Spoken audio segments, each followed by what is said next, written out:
கேட்கிறதா அந்த வெடிச்சத்தம்? அதோ பாருங்கள், சிவப்புச் சேலை அணிந்த அந்த பெண். அவள்தான் குயிலி. தன் உடல் முழுக்க நெய்யையும் எண்ணெயையும் ஊற்றிக்கொண்டு ஒரு தீப்பந்தம் போல எரிந்து கொண்டே ஆங்கிலேயரின் ஆயுதக் கிடங்கிற்குள் குதிக்கிறாள். ஆயுதங்கள் வெடித்து சிதறுகின்றன. வெடிமருந்துகள் சாம்பலாகின்றன. அதோ பாருங்கள், சிவகங்கை கோட்டையை விட்டு ஆங்கிலேயர்கள் அலறியடித்து ஓடுகிறார்கள்.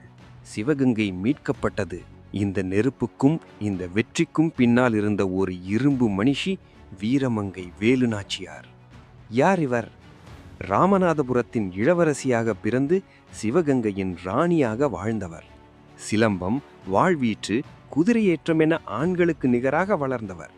எல்லாம் நன்றாகத்தான் போனது, அந்த காளையார்கோவில் போர் நடக்கும் வரை. அங்கே ஆங்கிலேயர்கள் வஞ்சகமாக இவர் கணவர் முத்து ஒடுகநாதரை கொன்றார்கள். கணவன் இறந்தவுடன் ஒரு பெண் அழுது முடங்க வேண்டும் என்று நினைத்தார்கள். ஆனால் வேலுநாச்சியார் அழவில்லை. அவதாரம் எடுத்தார். என் சிவகங்கையை மீட்காமல் விடமாட்டேன் என்று சபதம் எடுத்தார். திண்டுக்கல்லில் ஹைதர் அலியின் உதவியோடு 8 ஆண்டுகள் மறைந்து வாழ்ந்தார். உருது மற்றும் பிரெஞ்சு மொழிகளை கற்றார். பெண்களுக்கென உடையாள் என்ற தனிப்படையை உருவாக்கினார். சரியாக விஜயதசமி அன்று பெண்கள் கூட்டத்தோடு கூட்டமாக மாறுவேடத்தில் கோட்டைக்குள் நுழைந்தது வேலுநாச்சியாரின் படை. இறுதியில் குயிலியின் தியாகத்தால் ஆங்கிலேயரின் கொட்டம் அடங்கியது. ஜான்சி ராணிக்கு முன்பே வாழேந்திய முதல் தமிழச்சி.